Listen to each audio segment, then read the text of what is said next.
বাৎসরিক আয় সব খরচ বাদ দিয়ে আলহামদুলিল্লাহ আমার 5 থেকে 6 লাখ টাকার মতো আর কি এরকম ভাবে। ঢাকার ধামরাইয়ের সানোরা ইউনিয়নের ভালুমবাথুলি গ্রামে আধুনিক কৃষি প্রযুক্তির এক সফল তরুণ আমির হোসাইন। শিক্ষকতা দিয়ে পথচলা শুরু হলেও আয় কমছিল, সমাধান খুঁজলেন কৃষিতে, আর সেখানেই বদলে গেল তার পুরো জীবন।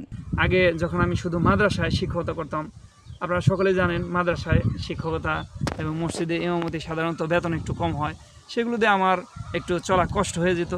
এখন আলহামদুলিল্লাহ ওটার পাশাপাশি যখন আমি কৃষিকাজ শুরু করি তখন আমার এখান থেকে বেশ একটা অর্থ প্রতি মাসে আসে। আমার একটা বীজের এবং কীটনাশকের একটা দোকান আছে, সেখানে আমি মনে করি সেটা একটা পরামর্শ কেন্দ্র। সেখানে এসে মানুষ আমার কাছ থেকে অনেক ধরনের পরামর্শ এবং সহযোগিতা নেয়।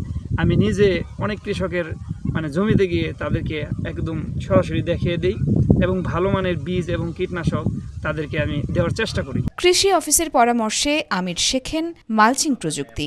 এখন প্রায় 10 বিঘা জমিতে একসাথে পেঁপে, শসা, কলা ও বস্তা আদা চাষ করেন। একই জমিতে একাধিক ফসল, ফলে কমে ঝুঁকি, বাড়ে আয়। এই মিশ্র ফসল চাষ থেকেই প্রতি মাসে তার আয় 250,000 টাকার বেশি। কেবল উৎপাদন নয়, সরকারি সহায়তায় তিনি গড়েছেন পলিনেট হাউস। এখানে উৎপাদন করছেন উচ্চমূল্যের সবজি ও মানসম্মত চারা, আর সরবরাহ করছেন অনলাইনের মাধ্যমে পুরো দেশেই। চাষে আমির যেমন নতুন উনি যে প্রযুক্তি প্রয়োগ করেছেন, বিশেষ করে আদা চাষ বস্তায়, এটা একটা নতুন প্রযুক্তি আমাদের।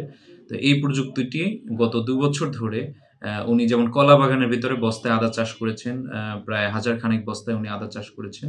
আগামী জানুয়ারি মাসে ইনশাল্লাহ আদা উনি উত্তোলন করতে পারবেন এবং পরবর্তীতে বাজারজাত করবেন।